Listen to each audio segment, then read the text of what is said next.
Ladies and gentlemen, next speaker, known to, I think, probably all of us. I'm trying to look around the room if there's no one does know, but I feel obliged to actually introduce him nonetheless. Matthew Hancock, elected to Parliament in 2010, gave up his role within the Public Accounts Committee, holding others to account, to be held to account himself from 2011, or 2012, sorry, as Minister for Skills. Then promoted last year to Minister of State for Skills and Enterprise. An enormously energetic minister. I have to say most of the challenges that Andreas placed before us a moment ago in terms of reforming the system being addressed by Matthew in his reform programme. Quite often, I think, and also very knowledgeable in that time, often presented as being a challenge to providers in terms of responding to that challenge of upping quality, upping quantity, and actually responding to the needs of employers. I think actually a significant challenge to employers themselves to actually step forward into the role that's been defined for them. But also I have to say, looking around at some colleagues who are the civil servants working for, enormously challenging for them keeping up with you. Matthew. Thanks very much, Martin. I take that introduction as a compliment. I don't know whether it was intended as such. But I remember when I first came to the AOC and spoke, and I said that I would always be there at the side of the FE system, not least having studied at an FE college myself. But I would, whilst being at your side, I would always also hope to be a challenge. And people remind me of that and say that I've lived up at least to that promise. But I'm delighted to be here at the Sutton Trust today because one of the things that you do and one of the values that you project most strongly is to show that birth is not fate. And you at the Sutton Trust have a very strong belief in the power of learning as social justice. And I think it's certainly one of the things that drives me in politics. And it's one of the most important drivers of the education system and for many, many people who work in education. So I want to thank you for all that you do at the Trust. But I wanted to talk about this task that we have and about the reform programme that is in action, and about this job that we have to ensure that the education system exists to help all young people, to transcend the circumstances of their birth and achieve their full potential. That is the core insight of what we're trying to achieve. I think that it's a profoundly centre-right insight as a Conservative politician. Justice is about earned reward, and all should be free to realise their dreams, and it is what drives us in our reforms of vocational education. It is about challenge. It's about challenge to the providers. It's also about challenge, as you say, to employers to step up to the plate. But you missed a group. It's also about challenging students to reach their potential by having stretching learning and challenging qualifications. We've got quite a radical vocational education reform programme, and I think the evidence of why such radical reform was needed is quite clear. It's true that those leaving school or university in the aftermath of the Great Recession had to fight to break into the labour market. As early as 2004, youth unemployment started to rise, and it rose by 40% in the first decade of this century. And when I travel around the country and meet young people in apprenticeships and at FE colleges, I meet people taking responsibility for their own future and determined to get the skills they need to realise their aspirations. I'm struck that it is the generation who are around the age of 18, they cite jobs and skills as their top priority. And in a sense, it's no surprise, given what they saw happening to their elder brothers and sisters over the last few years when unemployment was higher than it is now. But I think there are reasons to be hopeful. Firstly, on the raw numbers, there are 135,000 more young people in work, education or training than 12 months ago. Long-term unemployment is down by 25,000 for young people on last year. The number of young people claiming out-of-work benefits has fallen every month for the last 23 months. So the jobs figures are good, but they aren't the whole picture. And we have much more work to do, because the mission that we have in government is not just to get young people into work, but to give them the tools that they need to get on and to be masters of their own fate, not victims of chance.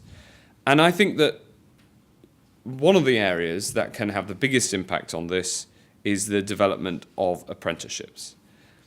We know the economic benefits. 96% of employers, one of my favourite statistics, 96% of employers who employ apprentices think their business has benefited. About 70% report increased workplace productivity. Interestingly, most apprenticeship employers find that their increase in motivation and retention comes not just in the apprentices, but in those who work with apprentices. And when employers are recruiting, around 45% say that work experience is significant, because we know that firms value workplace attitudes and behaviours that can't be taught in a textbook. Things like self-management, self-discipline, thinking on your feet when something goes wrong, skills that can only be learned on the job. I used to talk about the importance always of turning up on time, until to my cost I turned up late to a TV interview to announce the importance of turning up on time. And I suffered the consequences in the ridicule that has followed me ever since. I know about these things firsthand because I have an apprenticeship programme in my parliamentary office. In fact, we went out to recruit one apprentice in the autumn and came home with two, because the quality of the applications were so high. And I've seen how apprenticeships can turn shy young teenagers into confident young professionals, and with the skills to impress. And my apprentices have an unusual part of the job, which is that in National Apprenticeship Week for every year for the last few years, the apprentices who work in Parliament have met the Prime Minister. And this year, the Prime Minister turned to my apprentice and said, "So what's he like as a boss?" And I'm glad to say that my apprentice did herself proud. So we want, this insight is about making sure that apprenticeships are a ladder of opportunity with many rungs that anyone can climb to the top. And I think that in our apprenticeship reforms and our vocational education reforms, we are building that ladder of opportunity. And when I say it needs to go to the top, I mean the very top. Yesterday, I was with an apprentice who I know called Terry. He comes from a Welsh working class background. Age 11, he tried for the school he wanted to get into and didn't get in. Seeing he was ambitious, his school encouraged him to do an apprenticeship with a local employer, a firm manufacturing parts for the car and airplane industries. And what happened to Terry? Well, Terry Morgan, CBE, is now the chairman of Crossrail. It's Europe's largest infrastructure project. I met him at the site of our new National College for Manufacturing Technology near Coventry, and he advises us also on the High-Speed Rail College, the next in this whole series of high-status specialised national colleges in sectors with strategic skills gaps. We are already expanding the number of technical degrees. I understand this morning you heard from Ed Miliband. If somebody could let him know that we're already building that vocational education system, I have an announcement to make. The announcement is that we already have technical degrees, and over 200 FE colleges support HE learning. And it is good to get bipartisan support for our skills reforms, but I think it's important to know what is happening in the world of vocational education in order to make suggestions. After all, this is one of the biggest skills revolutions in decades, because I want Terry Morgan's exceptional story to become unexceptional, for apprenticeships to become an established route to high heights of career success once again. So how are we doing that? Well, firstly, it's about creating rigor within vocational education. And Martin, you referred to it in your introduction. Each rung on that ladder that we are building needs to be able to bear the weight of higher expectations for young people. When we came into government, we found thousands of so-called apprenticeships which offered no job, others lasting less than 6 months, and others which had no off-the-job training. So we changed the rules already. Every apprenticeship has to be a paid job in a real workplace, lasting at least 12 months and involving meaningful training on and off the job. So we've pushed up quality, and at the same time, the quantity of apprenticeships has held up. We're on track to meet 2 million new apprenticeships before the election. There are more, not less, young people starting an apprenticeship than in 2010, almost 50,000 more under the age of 24. In the last year alone, the number of school leavers going into an apprenticeship has increased by 15%. The number of under 25s taking advanced apprenticeships has jumped by 40% since 2010, and the number of young people taking higher apprenticeships has more than doubled since the election. You can now become a lawyer, an accountant, or even a space engineer apprentice. Apprenticeships really do get you to the skies. And outside apprenticeships, Alison Wool's report into vocational education found 350,000 young people had been studying for vocational qualifications employers didn't value. So we've implemented every one of her recommendations and replaced low-value vocational courses with technical awards at the age of 14 to 16, new qualifications designed in partnership with employers to teach practical industry-relevant skills, each one genuinely equivalent to a GCSE. And from September, we're launching tech levels for 16 to 19-year-olds who have a clear idea of what kind of career they want to pursue. Tech levels each have to be signed off by employers to equip young people with the specialist knowledge they'll need to join in occupations ranging from engineering to computing to hospitality and accountancy. And will come in together with a new core maths qualification and an extended project and count towards the tech back, taught across the country, including in 50 of the new UTCs, which are either open or in development. We've got 13,000 higher apprenticeships now, up from 1,700 in 2010, and more degree-level technical study. So providing more rigorous vocational education is the first part of building the ladder. The second part of building the ladder is making sure that ladder stands firm against the winds of global competition and technological change. This means ensuring the skill system is responsive to the needs of employers, reflecting their priorities and not a set of Whitehall targets. So here we're undertaking now the most far-reaching reforms of the apprenticeship system since Lord Hunt of the Wirral introduced modern apprenticeships in 1994. They say in politics that success has many fathers. And I remember bumping into, when I was first put into this job, asked to do this job, I saw John Hayes, great man John Hayes, and he said, "The thing I'm most proud of is that I brought back apprenticeships." And I thought, that's pretty good. And then shortly afterwards, I bumped into Peter Mandelson at a railway station. And Peter said, "Now, Matthew, what job are you doing these days?" And I said, "I'm the skills minister." And he said, yes, I brought back apprenticeships when I was the business secretary." And the next person I bumped into was John Major, a couple of weeks after that. And he said, "You're the skills minister now, aren't you?" He said, "One of the proudest things I did, I brought back apprenticeships." Well, we can tell John Major and Lord Hunt and Lord Mandelson and John Hayes that apprenticeships are now undergoing a reform, having increased in quantity since that reintroduction of modern apprenticeships in 1994, and we are aiming to drive up the quality. My favourite analogy for this, and for those who say that we don't need to change anything because the numbers have increased so fast, my favourite analogy is the digital switchover. I may have used this before. The current apprenticeships are like analogue TV. They're popular, they're successful, they're loved by many, but technology moves on, and we've got an opportunity to switch over and create higher definition apprenticeships, which will lead the world in the decades to come. It's crucial that we make sure that what is taught inside an apprenticeship responds to the needs of employers.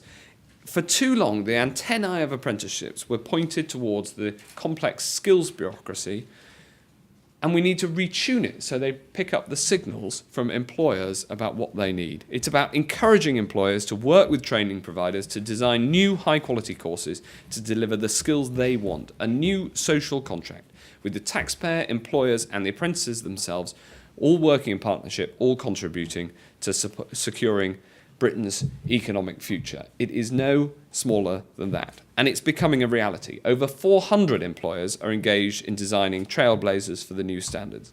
We've asked companies large and small, household names, right down to the smallest of businesses, to rewrite apprenticeship standards.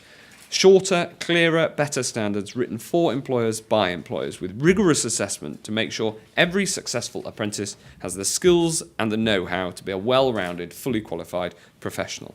And these tests will be graded within apprenticeships, just as their peers in degree courses. So apprentices have a real incentive to push themselves. The first 11 new apprenticeship standards were produced by these companies in March. From September 2017, every apprenticeship start will be on a new employer-designed standard. It is a big challenge, but the prize is great for the country, for employers, and for apprentices themselves. The third and final part of building this ladder, alongside rigorous education and responsive education, is making sure that everybody can climb onto the ladder in the first place. The bottom rung must be within reach of those with low skills or no skills. This is the central insight into which led us to introducing traineeships for 16 to 24-year-olds who didn't get basic qualifications at school. They combine work experience with education, with a strong focus on English and maths to get young people the skills and the savvy to be able to hold down an apprenticeship or get into work. So far, we have providers reporting 7,400 traineeship starts in the first 3 quarters of this year. We always said we were going to start small and expand fast. Already 500 employers are on board, including giants like Nissan and Siemens down to the very smallest. And we want to see more people scaling up the top rungs too, higher level skills to achieve their full potential. I want it to become the new norm that school leavers either go on to university or into an apprenticeship. And we want higher apprenticeships to be in direct competition with universities for the most ambitious student. Now, what does this ladder mean in practice? It's all right to make metaphorical suggestions and to try to describe the dry policy that is necessary to have a reality for a high-quality vocational system. But it is also a deeply moving, deeply human thing, and everybody who works in FE understands just how human this is. One of the most powerful experiences I've had in this job was when I went to St Thomas's during National Apprenticeship Week last week. And I met a lady who started off as a cleaner at the hospital. And she'd worked her way up, she'd improved her English and maths, and she'd got herself onto the apprenticeship programme. She was doing an apprenticeship to be a healthcare assistant. And it was her lifetime's ambition to become a nurse. And I could see, from the time that I spent with her, I didn't spend that long, but from the time that I spent with her, I could see that she could be a brilliant nurse. She was caring and she was compassionate and she was bright and she was very clearly hardworking. The problem wasn't her drive or her ability. The problem was, under the old rules, the degree course you need to do to become a nurse didn't recognise the apprenticeship as an entry requirement. And for her, this ladder was broken. And I'm proud to say we're changing that, because we're introducing a full degree level nursing apprenticeship, which will build the ladder to help people like her to progress to become a fully qualified nurse, but more than that, to achieve their dreams and to serve other people. It was a profoundly moving moment, and I met her the day before we were announcing the nursing apprenticeship, and I knew that I was going to make an announcement the next day after quite a lot of hard work inside the department pushing this through, that was going to directly affect the lives of her and thousands like her. The great liberal philosopher John Rawls famously proposed a thought experiment, the veil of ignorance, in which the test of a good society is one in which you would be happy to be born without knowing anything in advance about your abilities or social position. And that sort of society is exactly what our apprenticeship reforms are intended to create. And I am privileged to be asked to help to build this. And you at the Sutton Trust are doing so too. It's about a ladder of opportunity extending from the classroom to the boardroom, built by businesses getting more out of people because it expects more of them, a route out of poverty, a route on and up into those high productivity, high skilled, highly paid jobs we all want to see. And crucially, this is a moral mission of social justice to spread opportunity and to ensure everybody, to ensure each citizen in our country can reach their potential. Thank you very much.